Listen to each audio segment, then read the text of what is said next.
ఏమండి, ఎందుకు సంతోషించమంటున్నానంటే ఒకటే, అరే నీ ఆత్మను రక్షించడానికి నీ కోసం ప్రాణం పెట్టిన వాడు నీకు భూమి మీద ఉన్న సమస్యలు తీర్చడా?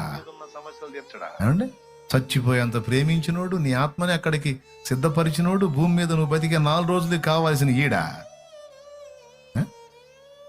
అంటే అన్నయ్య రక్షణ ఇస్తాడులే కానీ, రక్షణ ఇచ్చాడులే కానీ మరి అంటే ఈ అప్పులు తీరతాయో లేవు, ఈ సమస్యలు పోతాయి ఈ అంటే కొంచెం ప్రభుకి కొంచెం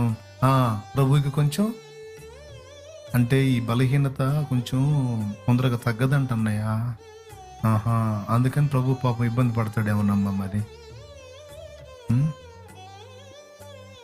ఏమనుకోవాకండి, పిచ్చి మొహం వాళ్ళారా.